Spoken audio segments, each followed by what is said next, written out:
Welcome, everybody, on behalf of Break Bread Literacy Project and the Public Library of Mount Vernon and Knox County. We want to thank all of you for joining us today. And now I will turn things over to Charlie Eskew, who's the assistant fiction editor at Break Bread Magazine, and he will explain how our creative classroom works. Thank you so much, Jamie. And thank you, Kate, for leading this workshop. And thanks for all the participants for coming, and everybody at Break Bread for, sorry, I butchered our name, Break Bread for all of their contribution of time and just attention. Break Bread Creative Classroom workshops occur in 3 steps. Step 1, today we'll be writing with Kate. Then you have about a week to revise the first few pages of your story. And then the second step is on Friday, November 20th, you'll email the first few pages of your story to Jamie Lynn, whose email is jamielynn@breakbreadproject.org. Step 3, we'll meet again on Tuesday, November 24th for a peer feedback workshop where you'll have the opportunity to share your work with your friends for today's generative writing session and exchange feedback on your work in progress. Khalil Carpenter, Break Bread's consulting editor in fiction, will coordinate the workshop with me that day, and we hope to see you there. Our awesome assistant managing editor, Shane Wells, is posting Jamie Lynn's email and peer feedback registration link in the chat, and we'll resend it to you after today's workshop. And those links are there now, so you can feel free to check them out. And I'll turn it over to Khalil. Alrighty, so just some housekeeping before we begin. Participants, please remember to mute your mics unless you're talking to us. You'll notice that in the chat, you can make nonverbal comments. So please clap and smile and cheer all you like. I would also like to remind you that private chat is turned off for this event, but if you wish to share a comment with the entire group, you may do so. If you are having any connectivity issues, please email Jamie at jamielynn@breakbreadproject.org, and we'll do our best to help you out. Should you lose connectivity or need to step away early, today's workshop is being recorded, and that recording could be requested by emailing Jamie Lynn. Sheen should probably be posting her email in the chat. So, and I'll turn it back over to Charlie, actually. Awesome, thanks, Khalil. So I just want to take a moment to introduce our workshop leader today, who we're very thankful and happy to have. Kate Norris is a writer and editor living and working in Cleveland, Ohio. Her short stories and essays have appeared in One Teen Story, Threepenny Review, Sycamore Review, and Iron Horse Review, among others. And her debut young adult novel, When You and I Collide, is due out from Philomel Books, an imprint of Penguin Young Readers, in June of 2021. She is the former editor of OSU's literary magazine, The Journal, and went to graduate school at Ohio State. We have it on good authority that Kate is also one of the funniest writers around, and that it will likely take very little coaxing to talk her into sharing pictures of her beloved greyhound Teddy. Let's welcome Kate, who's going to kick things off by telling us about her forthcoming YA novel. Thank you, Kate. Oh, thank you so much for joining me.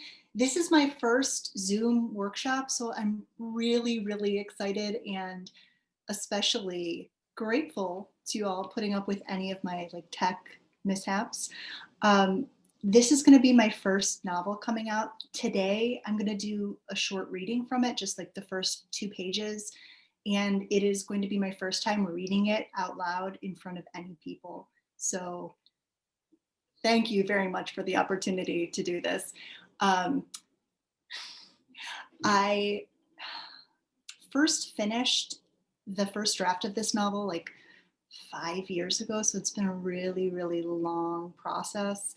It is set in 1942 in New York City during World War II, and the main character has an ability to see when alternate realities split off from her own. And her father is a scientist and has been kind of experimenting on her. And she ends up getting trapped in an alternate universe. But of course, there's already another her there, and drama ensues. So I am going to check my chat to make sure no one's saying, oh my goodness, no one can hear you. No one is. Yay. I'm going to kick it off with, oh, I should probably say what this workshop is about, huh? I wanted to talk about kind of like getting started. We can talk a bit about for me, a lot of it is the psychology of getting started and how hard it is to get out of your own way. So I wanted to talk a little bit about that, but then also focus on the real like nuts and bolts of, you want to write a story, you want to write a novel. At some point you have to put words on a page. How do you do that? It's really especially intimidating, since that is the topic that I picked, to read the opening of my own book. I'm not holding it out as an example of like, and yes, here we have the perfect novel opening. I have some examples that we're going to look at later that are really, really great too, which is very intimidating. But before we get to them, we're going to start with my own. All right. The book is called When You and I Collide, and it's going to be out in June. I don't have a physical copy of it yet. It hasn't been created. Right now it's being like typeset, and I haven't even seen preliminary covers or anything, but hopefully those will be coming. All right. Late October, 1942, New York City. Late afternoon sunlight poured through the classroom windows, and Winnie watched the light dapple her lab bench in a dancing pattern of oak leaf shadow. Freedom was near. It was the final period of the day, and Mr. Claremont, her physics teacher, stood at the front of the room leaning heavily on his wooden podium. Consider an archer's bow, he said. The perfect example of potential energy. When the archer pulls back the string, he loads the cocked bow with potential. Maribel, a classmate in the next row, yawned at Winnie dramatically and mouthed, boring. Winnie smiled back, and the girl gave her a confused frown. Oh, Maribel's pantomime must have been meant for Winnie's lab partner. Winnie's cheeks went hot with embarrassment. Communication was a funny thing. Winnie was fluent in German, her first language, as well as the English she'd learned when she and her father immigrated to the United States 8 years earlier. And Mr. Claremont's science speak came naturally to her. She'd been surrounded by such talk since childhood. But the effortless, unspoken teen girl language her classmates shared, Winnie didn't think she'd ever master that. Would she have been such an outsider if she and father had stayed in Germany? The dismissal bell rang, and Winnie quickly slid her heavy physics textbook into her knapsack, eager for escape. She was normally happy to consider the bow, or the mechanics of any machine, simple or otherwise, but even Winnie sometimes got sick of school. The past week had been full of clouds and cold rain. Who could be immune to the lure of a sunny fall day after all that? Miss Schul, do you have a moment? Mr. Claremont asked gruffly. Winnie gave a startled look in his direction, squinting in the glare reflected off the cabinets along the side of the room. All the sciences at her small private girls' school shared one lab, so the cabinets were full of an odd cross-disciplinary assortment of beakers, barometers, and taxidermized animals. Few students there studied the hard sciences, and fewer still stuck with them physics, the most advanced course offered. Winnie was one of just 7 students in the class. Of course, she answered. Some of the other girls shot her gleeful, oh, you're in for it now glances, probably hoping this meant the class pet was about to be taken down a peg. Winnie had only one true friend at school, Dora, a girl both fierce and fiercely liked. And if she had been there, the girls wouldn't have dared give Winnie those looks. But of course, Dora wouldn't be caught dead enrolled in something as drippy as a physics class. Winnie put on a smile to show those girls she wasn't worried. Although the smile was forced, it was true that she wasn't afraid of Mr. Claremont. Other students complained about what an ogre he was, but if they thought he was a strict taskmaster, they should try working with father. All right.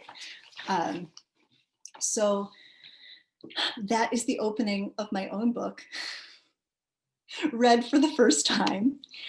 Now, I'd kind of like to talk about how you can work on openings of your own work. Um, Whether it's a story, a novel, even nonfiction.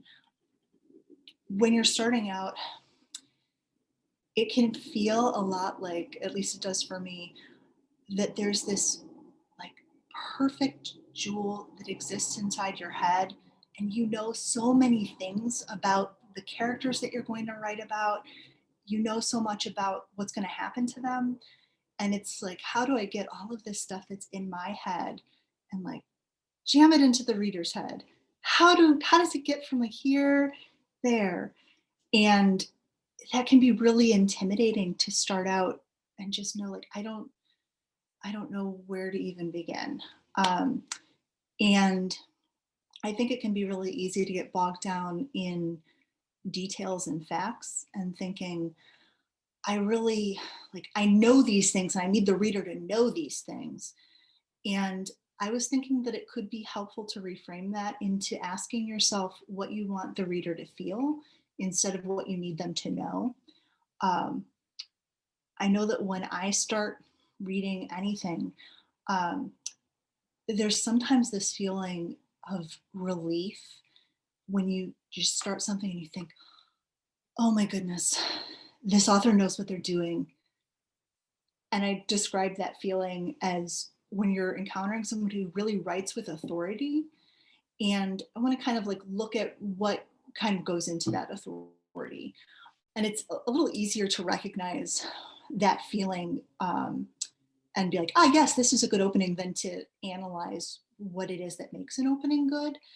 I think that a really strong opening needs to do two things. It needs to entice the reader, and it also needs to give them something to hold on to. When you're entering a story or a novel, you're entering a new world, and the reader doesn't know anything about it. They don't know anything about these people. They don't know, is this world like our world? Is this a totally new world? And they just need to have something to hold on to. But what that something is can vary with, there can be as many different types of things as there are different types of writers and different types of stories. But I kind of wanted to hone in on a couple that I was able to identify in openings. Like when I was looking at openings that really felt like they were strong to me, it seemed like they were really helping the reader hold on to one of these things. This is just a personal categorization. It's not anything that's official. It's certainly not exhaustive, but it felt like a good starting place for me. So those things are a really strong sense of who the characters are, or the main character is, a really interesting voice, or a really strong sense of the setting, or just a kind of sense of a mystery or intrigue. So those kind of four I was looking at was character, voice, setting, or intrigue. And it can also be a mix of these. I honestly, like, I wouldn't even know where to put my own opening. Probably like character and setting. So don't think like, oh no, I'm looking at my own work and I don't even know what it's doing. Oh, you can see Teddy in the background there. But it just feels like that's a place to start. Have I made it clear that I'm not telling you anything prescriptive?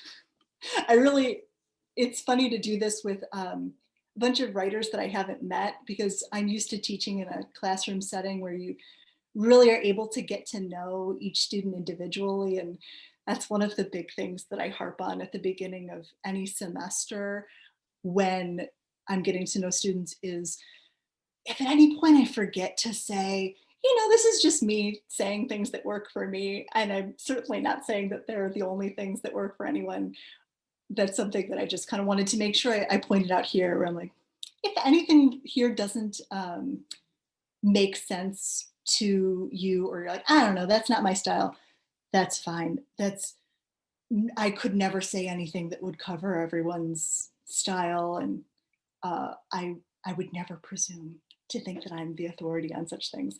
But I did want to share some examples that when I was kind of planning what I wanted to talk about today, I was looking for examples of beginnings that really felt like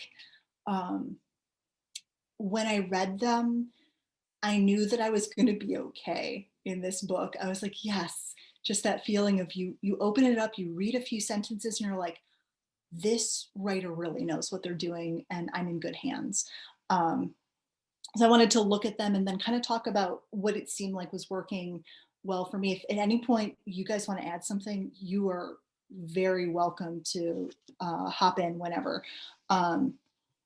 So I am going to share the excerpts because I want you all to be able to, I'll read them out loud, but personally, I have so much trouble understanding reading aloud when I don't have the words in front of me. So I wanted to make sure that the words were in front of you as well. All right, so I have two examples of character-driven openings, and I wanted to give two of them because they're a little different from each other, but I still think that mainly what they're doing is giving a sense of who the main character is. So this first one is the opening of Little White Lies by Jennifer Lynn Barnes, which is a fun kind of, not silly isn't the right word, but it's a fun thriller. It's young adult. It's actually a book that I'm reading right now for the first time. And I really liked this opening. 9 months earlier, catcalling me was a mistake that most of the customers and mechanics at Big Jim's garage only made once. Unfortunately, the owner of this particular Dodge Ram was the type of person who put his paycheck into souping up a Dodge Ram. That and the urinating stick figure on his back window was pretty much the only forewarning I needed about the way this was about to go down. So if anyone would like to hop in here, what are we learning about this narrator from this opening?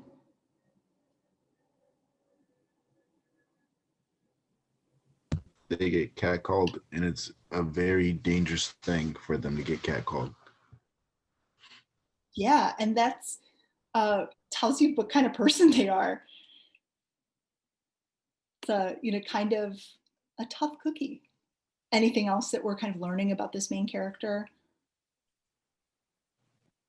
She clearly has a very cynical view of life and the people around her. Yeah, absolutely. We're getting her point of view pretty clearly, that perspective that she has. And it's almost like a little like hard-bitten noirish kind of thing. Anything else? Quite a bit highly opinionated already. Unfortunately, the owner of this particular Dodge Ram was the type of person who put his paycheck into souping up a Dodge Ram, which requires like knowledge, a certain like understanding culturally and mechanical wise of like what this is, and be like, ugh. Also, they are hilarious, if anything. Yeah, we're definitely getting a sense of this person's sense of humor and that they really think that they are the type of person who is able to look at a person and know everything about that person, or if not everything, they're able to look at somebody and size them up. And we know that if you've read the back of the book, you know that you're dealing with, or if you've looked at the cover, you have a strong sense that this narrator is a teenage girl, and it seems like she works for a mechanic, and that's, kind of bucking some stereotypes there. So we really, even though we don't know this character's name, we don't know facts about them, we don't know what they look like, we have a strong sense of their mindset and kind of their personality, and maybe even a little bit of their flaws, that they're somebody who really is judgmental, and not in a way that you're like, oh, this is a terrible person, but it's something that you can expect to maybe see that upended before the end of the book. All right, if there's anything anyone else wants to say about this particular excerpt before we look at the next one. All right, I will put the next one. So the second one is from a classic, We Have Always Lived in the Castle by Shirley Jackson. My name is Mary Catherine Blackwood. I am 18 years old and I live with my sister Constance.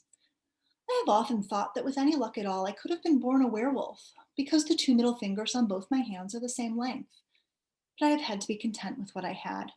I dislike washing myself and dogs and noise. I like my sister Constance and Richard Plantagenet and Amanita phalloides, the death cap mushroom. Everyone else in my family is dead. So that one, it's so unique. What are we learning about this narrator through this opening?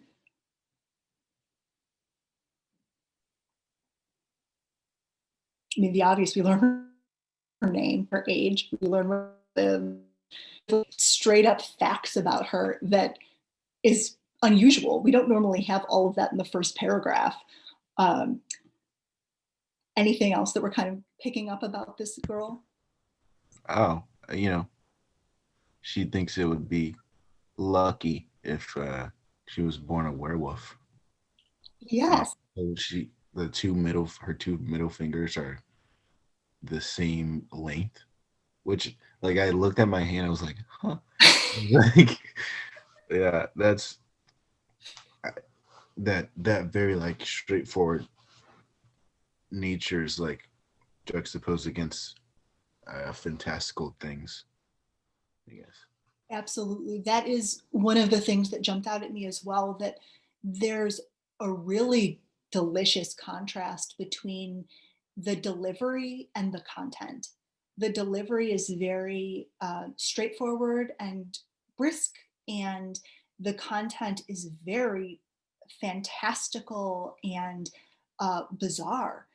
I I have never even heard anything about the length of your fingers dictating anything about whether or not you would be inclined to be a werewolf. So it's really, you can tell that we're going to be entering into uh, the mind of this person, and that it's an unusual mind in a very interesting way. Anything else that we're learning about her? Well, I mean, I think there's also, it says so much about the world already, like, in the level of detail we might even get to, I'm saying, like, length of the fingers, and also, like, the death cup mushroom is, like, I don't know, it's like, what do they call it, like, foreshadowing. There's a lot of foreshadowing here, like, oh man, what else do you have to say? This is the first thing you have to say. What else do you have to say? Absolutely. And there's that feeling of like, oh man, I'm here for it. Like, I can't wait. Anything else? It looked like Pearson that you were maybe going to say something. Yeah, I just thought it's pretty ironic that she wishes that she were born a werewolf, but doesn't like dogs. Uh, I just think that's, maybe maybe a look at how this 18-year-old is maybe still a little kind of childish, doesn't really understand the world around her. I don't know. I just thought that was a funny distinction. Absolutely. Or at least polarizing. Mhm. Something inside of her is polarizing. Right. Yeah, I mean, it really, even the kind of simple sentence structure that it starts out with makes you expect. I would think that the narrator might even be 12 or 14. It sounds like a younger narrator, and then you're like, oh, 18, okay. 18 and still wishing that you're a werewolf. You're like, that says a lot about the character. Not that, I mean, I'm 38 and I kind of wish I were a vampire, but it's like no judgment, but it's still a unique character that we're encountering here. Um, Anything else before we kind of talk about the contrast between these two?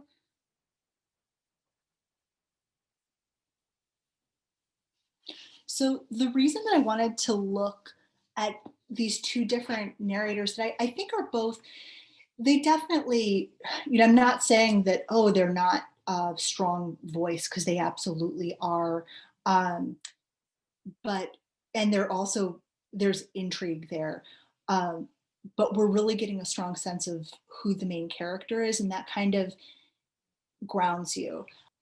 But in the first, the narrator isn't telling you anything about herself directly. We're not even, I mean, we can gather that it is a young woman, but we aren't even told that. Um, but we get a sense of what they're both like all the same. And in the second, that we are learning facts, but much more interesting than the facts that the narrator says about themselves. It's the matter-of-fact delivery contrasted with that really bizarre content that leaves you feeling really intrigued and like, oh, I know what this character is going to be like, and I'm really interested to see where she's going to take us. Any other thoughts on kind of how these two openings are functioning? And would you want to read these books? I would definitely read the second one. Like I'd probably binge the second one. I can tell. You know what I'm saying? Also the cover. I'm like a nerd for like covers like this and stuff. But like, yes, I would read, and I would read the first one too. I would read the first one. Like, it's time to have a good time. You know what I'm saying? I think you know, tone wise, I think like, you know, controlling tone and understanding your tone and what you're introducing yourself to or your piece to someone. And I think the tones are so like strong and very clear, as if you know, like a color, a specific color.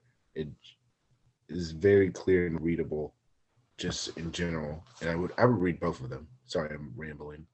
No, excellent. Yeah, I love that, talking about the color of things. I think that that's really true.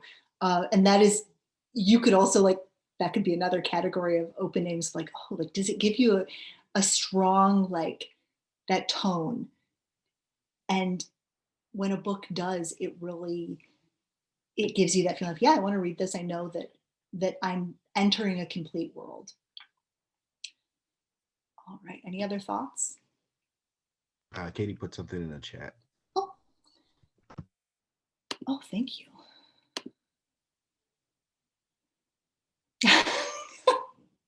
Excellent. I'm sorry, I wasn't paying attention to the contributions in chat. Let me just share out what Katie was saying. For the first one, this person seems really sassy, the kind of sass that would laugh when they set an offender on fire with words. Absolutely. A beautiful oddball, this person. She seems wishy-washy yet oddly observant. I love it. And then for the second, I just downloaded the second book on my phone. I love that. This is embarrassing. I haven't read it myself, and it's been one of those that's kind of like on my mental to read list for such a long time, and I've never really dived into it. It's now, I think, it either is or is going to be a Netflix movie or series, and that is probably very good. All right, so let's plow through and look at an example of a voice-driven opening. Now, the past two obviously do also have a strong voice. So I'm not saying like you can really slice and dice these so stringently, but this feels like it really voices the driving force. This is The Walls Around Us by Nova Ren Suma, and it's a really very literary young adult novel. We went wild that hot night. We howled, we raged, we screamed. We were girls, some of us 14 and 15, some 16, 17. But when the locks came undone, the doors of our cells gaping open, and no one to shove us back in, we made the noise of savage animals, of men. All right, what do you guys think about that one? Let's go. Yes. Go. It reminds me of like some like James Joyce passages. By the way, I never read any James Joyce all the way through. I literally would just like skim and look at paragraphs and be like, I like this paragraph a lot. And like it reminds me of that, like a lot of like motion and like let's get going. It's a very like rhythmic thing, which is, I love it. I love that type of stuff. Yeah, it's really powerful, and it's very language driven. It kind of, even when you're reading it on the page, it feels like you're reading it out loud a bit, because it's so almost poetic in its focus on repetition and structure and kind of building to the strength of that. We made the noise of savage animals of men. Let's take a look here.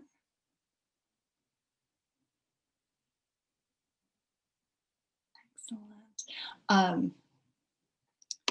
Yeah, sorry, I meant to. Any other thoughts on this one? Yeah, I think I don't know if you saw Katie's comment already.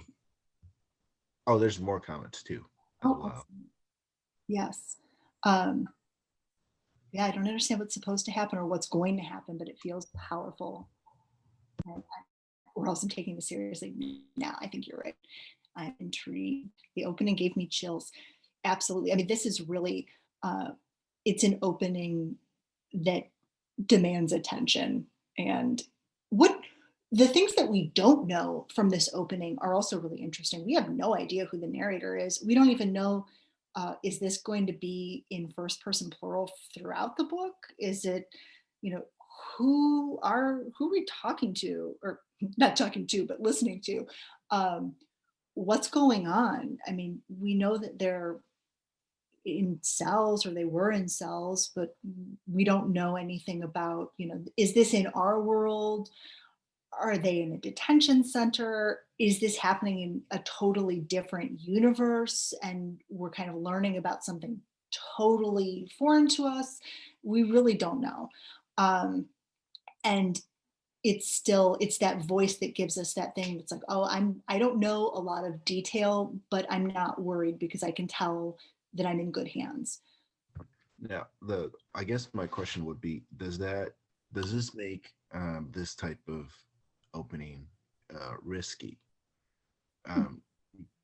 Because like I feel like having things being voice driven, I think it obviously takes a lot of focus and takes a lot of like because that's how I write, kind of. So like, but I'm not necessarily aware of like when you're reading it to other people on the other side of things, is it a risk to people, or I don't know. I think that's a great question. I can say this particular book, I have read the entirety of it, and the voice is not, it doesn't maintain this voice throughout, and this opening is only maybe 3 pages, and it's kind of like a quick, moody attention grabber, and then it's a very language focused book. It's a very like literary, beautifully written book, but it does take on a more traditional point of view. But there are definitely books that maintain this kind of energy throughout. I think that when we're looking at risk, we have to kind of think about who our reader is, and if when we're defining that for ourselves, and if you're thinking, I'm writing for the people who are going to appreciate this particular style, then it's not a risk because it's going to help you find your reader. If you're thinking, I want to write something mass market that everyone can kind of pick up and look at, to the extent that everyone can like any one piece, and then you might want to think, oh, is this going to be the most accessible? And it might not be, but there are ways to make it more accessible. I think that keeping it as flavor rather than the main course can help, and it can be in the opening is a nice place to inject that kind of like, oh, this is just a little bit of enticement for you, and then we're going to get to business, and you're gonna have a plot. Don't worry, but I think that it really depends. What do other people think? I think that part of it too. Even though it's very language driven and voice focused, the sentence structure starts out really simple and then it builds. So that kind of helps with the accessibility of it too, and mitigates risk in that way. All right. So let's take a look at a setting driven opening example. This is The Keep by Jennifer Egan. Love Jennifer Egan. And this is a great book. The castle was falling apart, but at 2 a.m. under a useless moon, Danny couldn't see this. What he saw looked solid as hell. 2 round towers with an arch between them, and across that arch was an iron gate that looked like it hadn't been moved in 300 years or maybe ever. So what do we know from this opening? Old Yeah. things. Also 2 a.m. dark oldness, being able to experience something bigger than us, older than us. Yeah, it's almost like we're being given an image instead of we don't know who Danny is. We don't know what he's doing there. We don't know where this castle is. We just know it's almost like this picture of a castle that's falling apart, although the main character doesn't see it, which introduces an interesting point of view. And we know that he's arriving there at 2 a.m. under a useless moon, and that he is very impressed. Any other thoughts on this one? Ooh, we've got the chat. I wonder why he's at the castle. Absolutely. It gives you a little bit of mystery that you're like, a castle? That certainly, at least for an American reader, you're like, we don't have those. Where is this? Oh yeah, and there's a little bit of voice play in there too, where it's like the moon is useless, all right, and then it's like what he saw is solid as hell. You know what a wow. You don't really. It's kind of a step away from anything that would be classically fantasy, which is what you would expect if you see a castle. So.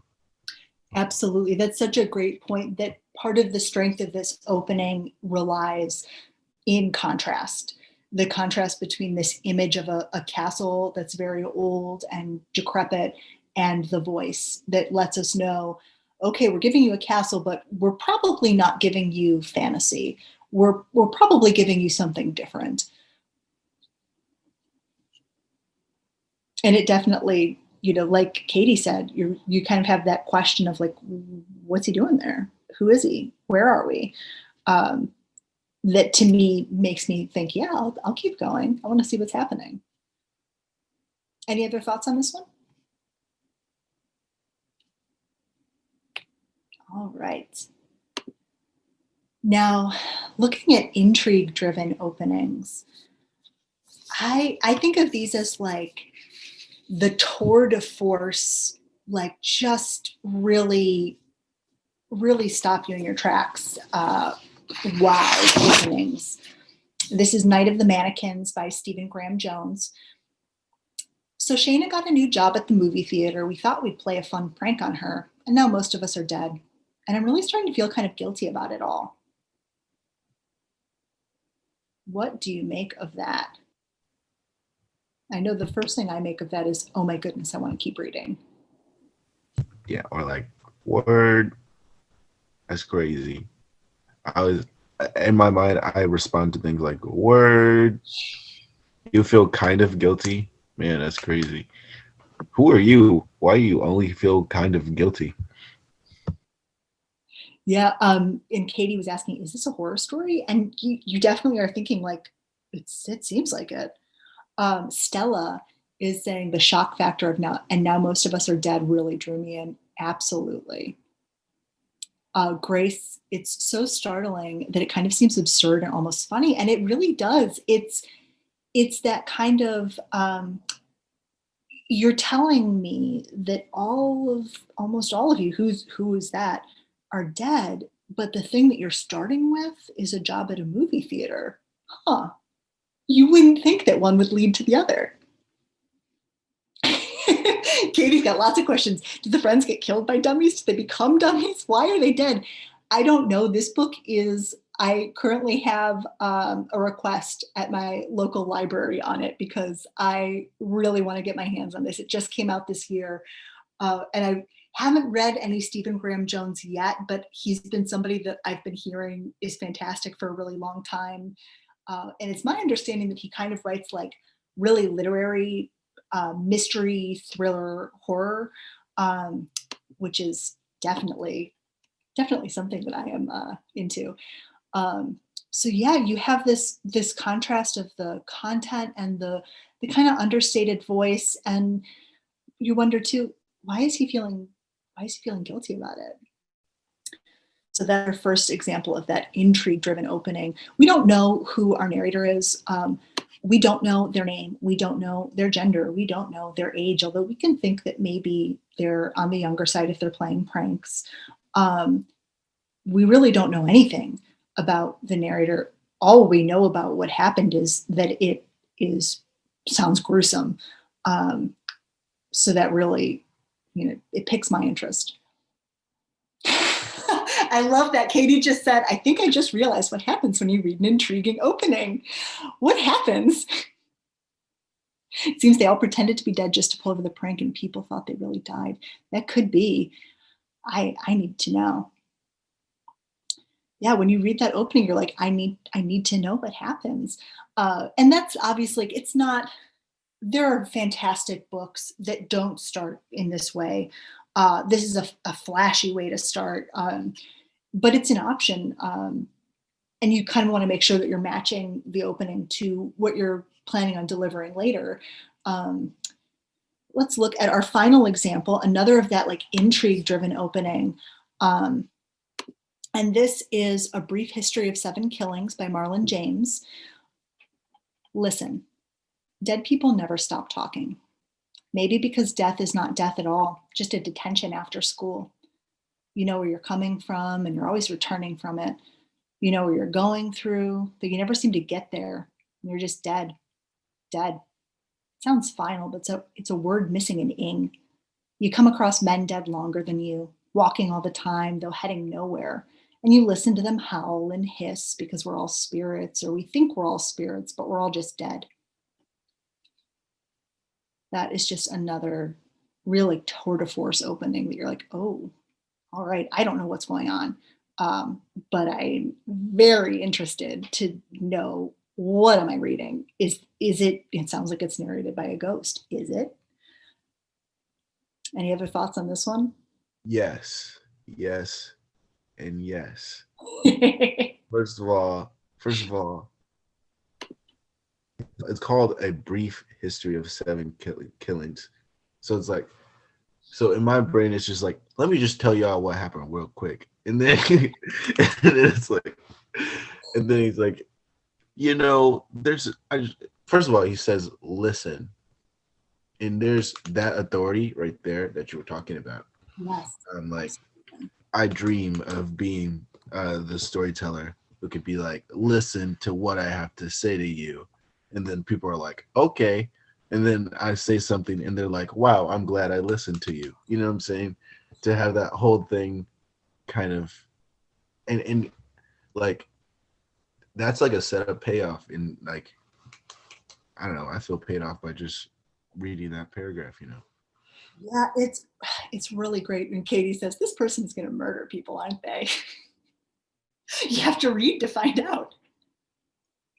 This book also, its title, A Brief History of 7 Killings, it's like this thick. It's huge. And I know because I actually haven't read it.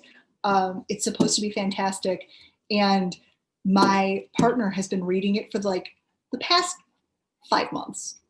And he's toting it around everywhere.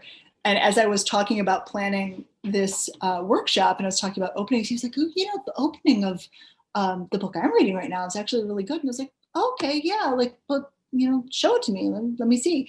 And then he read it for me and I was like, oh, yeah, that's a really good opening. Yeah, and absolutely authority. When you open with listen, like, yeah, all right, I'm there, I'm doing it. So we kind of see these types of openings, there's overlap between them. You could also probably introduce like 12 more categories of different openings. But that seems like kind of a good basic taxonomy. Any thoughts about kind of, now that you've heard a couple examples of like what an opening paragraph can do, what do you think? Yeah, it's very foreboding, sadistic almost. I want to look away, but the idea of not knowing is keeping my head fixed on what lays ahead. That's so true, Katie. It's that kind of like, ooh, I want to see. I'm afraid to look, but I want to see.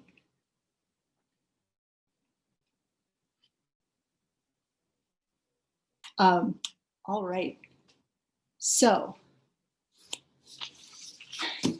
the opening, kind of giving yourself something to focus on of like, I want to create a paragraph that the reader is going to feel X. And I think that it can be tempting to think, I want to create an opening that the reader is going to feel like completely awestruck, because who doesn't? But you also want to think about what you're actually writing and making sure it's going to fit with what you want the whole work to be. But just that idea of focusing on character, or focusing on setting, or focusing on just something that's really voice driven, or something that introduces a sense of mystery. And that mystery is what your reader can hold on to and say, oh, I need to keep reading because I don't know what's going on. Whereas sometimes you're like, oh, I want to make sure the reader knows what's going on. And that is a good thing. At some point, the reader doesn't need to know what's going on, but you can also start with teasing and start with that kind of like, thinking about what you want them to feel. Before we have some writing time, any questions or kind of thoughts about how to start off a story novel?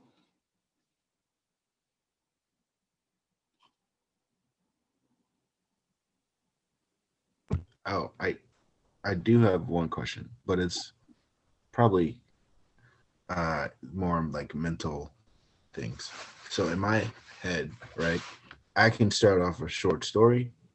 I can start off a poem, but I cannot start off a novel. Mhm. And I think I don't even understand what, like, you know what I'm saying, like the mental, I guess I'm asking about the mental space of that, like the I no, Oh, you go know? ahead. No, that's all I had to say. I was really joking. So this is gonna be my first published novel, but I previously wrote 2 other books that didn't end up getting published. And I now have started writing another book that I hope will be. And I've been joking to everyone about how I'm like, oh yeah, I'm working on my 4th novel now, and I don't know how to write a book. I don't, like, every time you have to learn for yourself what works. And in my experience, what works is doing it. And writing teaches you how to write, which really stinks. I wish that there were a shortcut. And for some people, it seems like there are. Some people just start off and they know exactly what they're doing. Katie's also asking how to start in general. So what I struggle with, I usually write the body before I figure out how to start it. I think that happens for a lot of people. I think that people have a natural tendency, at least in my experience, this is probably oversimplistic, have a natural tendency to either be able to, an instinct for writing strong openings or an instinct for writing really strong endings. And you can definitely write an opening after you've written the work. I didn't write my opening as it is until a couple years after I'd been working with drafts of the novel that I had. But just kind of getting started in general, personally, walking helps me with that ideas. And this is something that years ago I saw. There is actually a study on motions that are repetitive, visually interesting, and mindless are good for coming up with ideas. So a lot of my idea generation does not happen when I'm sitting in front of a laptop. In fact, sometimes I feel like part of my brain turns off when I'm sitting in front of a laptop with an open Word document. Like that can be really just, kind of having that in front of you and be like, yes, I am writing now, can be really stifling.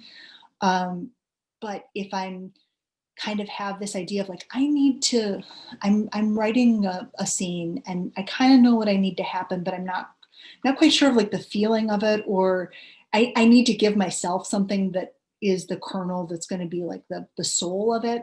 I'll go for a walk and I'll just kind of ruminate on it and walk around, and then I will jot things down. Oh, Grace is saying goodbye. She has to leave now. Thank you so much for joining us, Grace. Excellent. Thank you so much. So I will just kind of have something percolating, and then I'll end up writing. Some of my best writing has happened like jotting things into my phone when I'm away from my laptop. So as far as like mentally, that's what works for me. But I'm always having to come up with different carrots and different sticks to get myself to actually write. As far as setting up about writing a novel, it's in some ways it's just like writing anything else, and in other ways it's like building a house, as opposed to like maybe building a story is like building a chair, and you can kind of put it in front of you and you can see how it balances because you can hold it and you can push on it, whereas with a house it takes more planning in some ways, and more like you if you haven't thought about the structure of it before you build it, at some point you're gonna have to tear it down and build it again. I've torn down lots of novels and built them again, and that's, for me, part of the process is figuring out what it needs to be as I'm doing it. But it happens. I think my process has been a really long one, but I also, when I wrote, I think that it was the second book that I wrote, I found a beta reader, which is somebody who just kind of like you exchange manuscripts with, and you give feedback to each other. And I was like I think I was in my late 20s at the time, and this beta reader that I connected with online was a teenager, and she was just fantastic. She had a sample of her writing. I was like, oh, she's great. And she has since published several books. Her name is Riley Redgate, and I'm just publishing my first one now. So it doesn't necessarily take as long for everyone as it has taken for me. That was very rambling too. I hope that there was some kind of perfect little pearl in there that could be helpful. No, yeah, that makes a lot of sense. Any other questions before we get started with writing time? I know I went so long, I'm sorry. Katie says it's helpful. Excellent, thank you. All right, so let's take some time to do some writing. What we're gonna do on the break bread side is just kind of all mute our mics, mute our screens, and let you guys go for it for 15 minutes, if that's okay. Is that, let's see, Charlie, Jamie Lynn, everyone, is that okay? Yeah, that sounds good. Okay, excellent.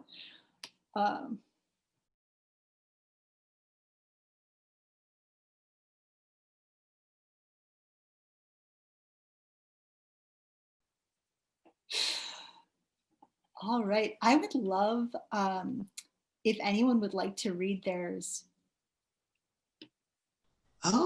Well, I mean, I wrote a little one here, and I can, or if Katie wants to start, that's fine too. I wouldn't mind if you read. Oh, she said that it's okay if you like to read hers out loud.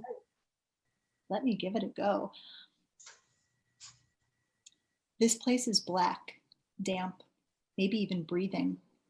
Air seems to be coming through the darkness where there are no windows or doors, only a long hallway. Or is this someone's throat that seems to go on forever? It even has that slimy downwards feeling one might get when they think about the inside of their neck. Neck. Why is that important? Actually, why does it feel like the opposite is true? Like I know it is connected to something I know, but to which I possess no care or feeling. Well, Katie, it seems like you went with the intrigue opening. That is awesome. I love the imagery throughout it too. Absolutely. Oh, that's fantastic.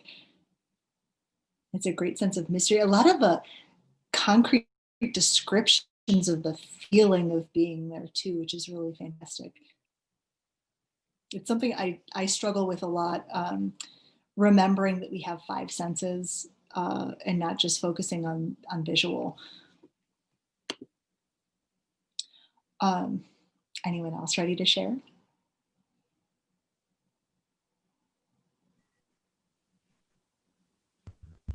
I kind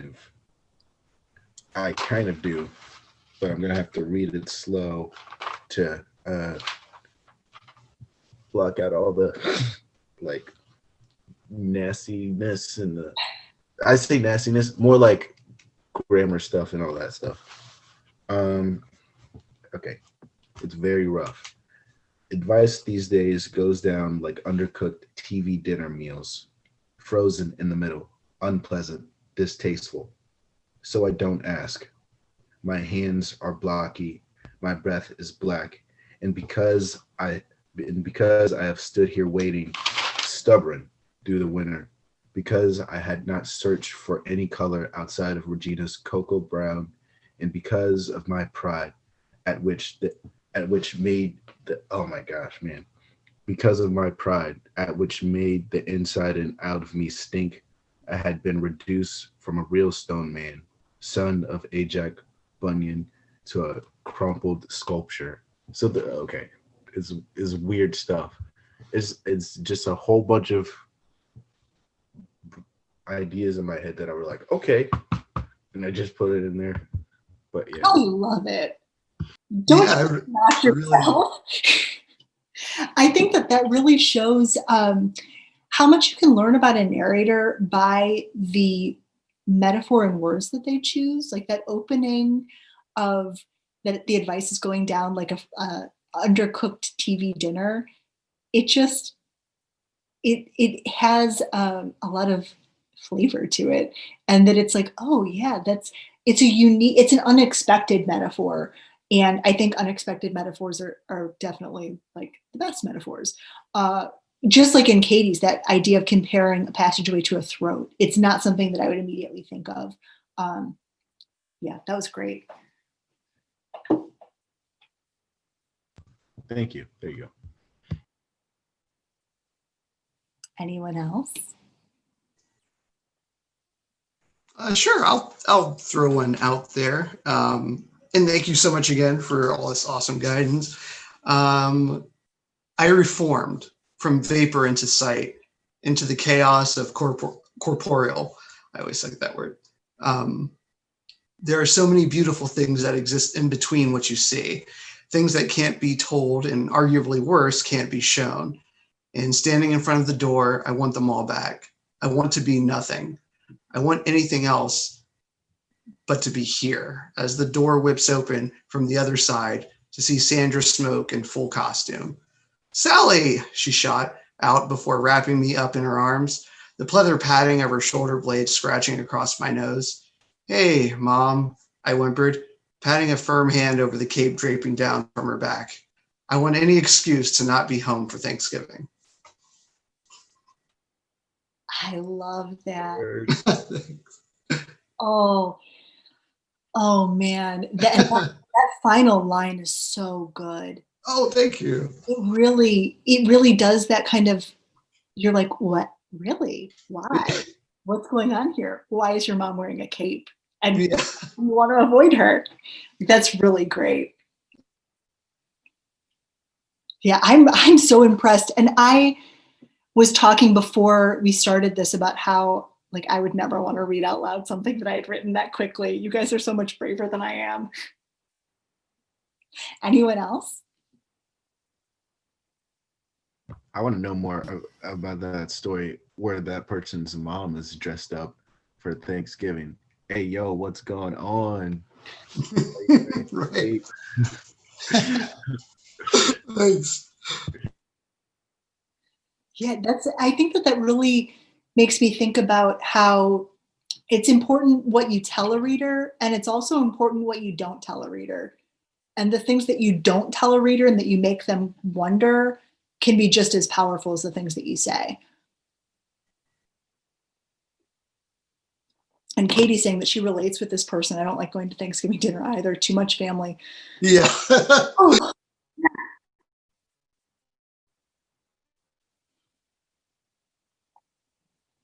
All right. Anyone else?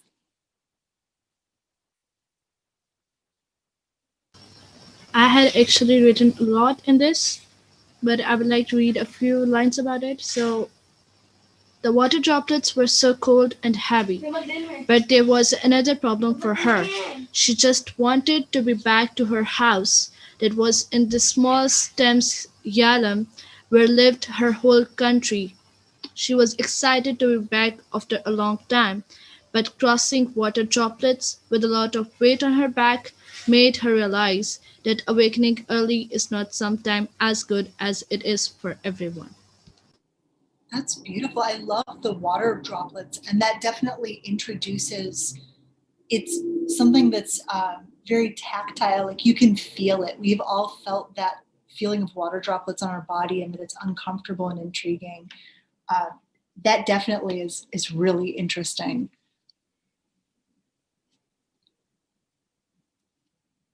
Any other thoughts? Yeah, no, I was going to say almost the same with the water droplet. That really drew me in to just the scene itself and just the visual of it all. So I really enjoyed that piece. That was awesome. Yeah, and at the end, kind of ending that kind of opening with, yeah, morning is not for me. It's not the greatest thing. That gives some humor to it for sure. Yeah, absolutely.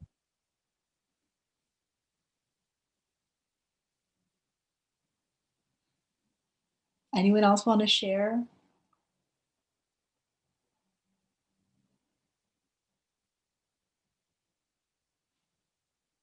All right.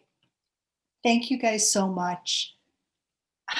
I am so grateful that you all have been such participating and being here for it. And this is my first Zoom workshop, first reading period on this. So it really feels like I tore off a Band-Aid and I feel like I've accomplished something. All right. I think that now I need to turn it over to, who am I supposed to turn it over to at the end? That would be Me. Jamie. I'm here.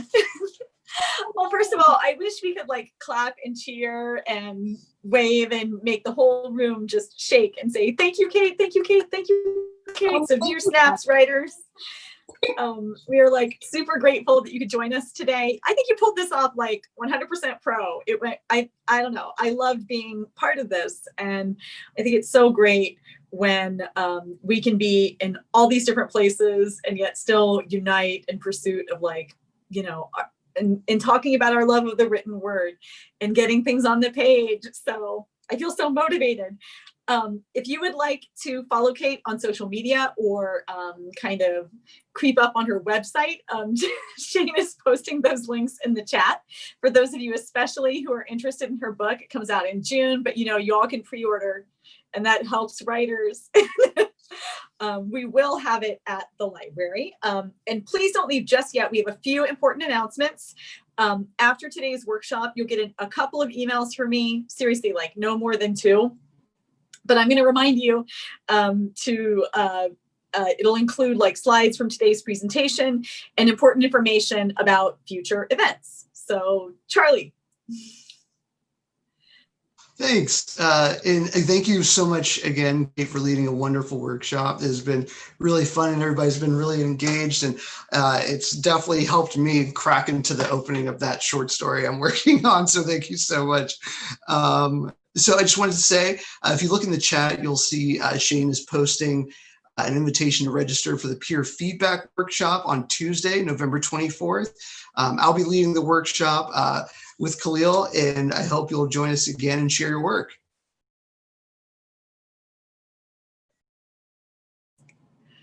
Sorry about that.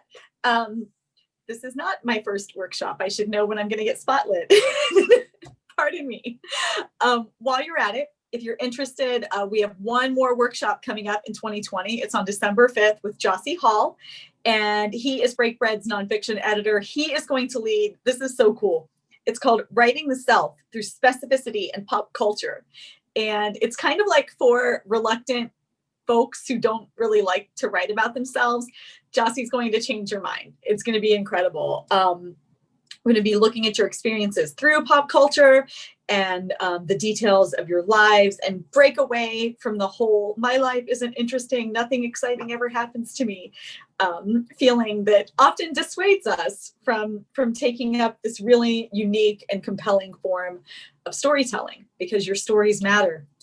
If you want to register early, Shane's putting the link in the chat. And off to you, Shane.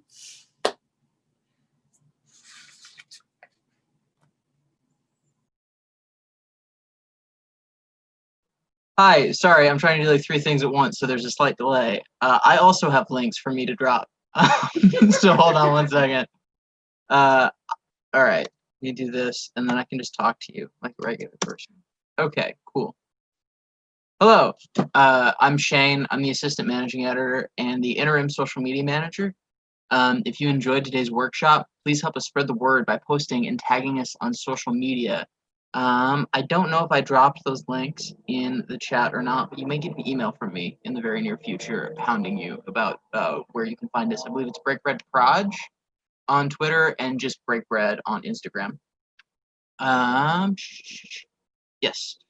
The submission deadline for Breakbread Magazine is November 15th. That's going to be this Sunday at midnight Eastern time. So I think it's 9 p.m. Pacific time.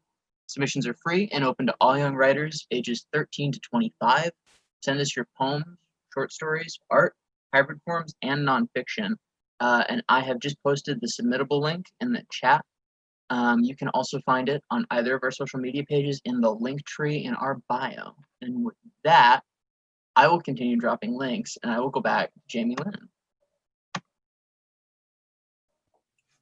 Okay, last thing. Special thanks to Breakbread Project, to Shane Wells, who's coordinating all of this Zoom stuff and wearing like 15 hats at the same time. I really appreciate it. Huge shout out to Kate for being with us today, to everybody who participated. We want to thank the Public Library of Mount Vernon and Knox County. This workshop will actually be edited and then placed on the library's YouTube channel. So if you loved it and you maybe want to like revisit some points or go through the prompts again, you can watch it all you want, like really. And we're really grateful for this collaboration. You can also check out our library programs, which now that they're online, you can do from anywhere. There's some really cool stuff. And follow us on social media at Knox Writes One for writing tips and opportunities and all that good stuff. So thank you so much. We love having you here with us today, and it's a wrap. Thanks again. Bye. Thank you so much. Bye, everybody. Bravo, everybody.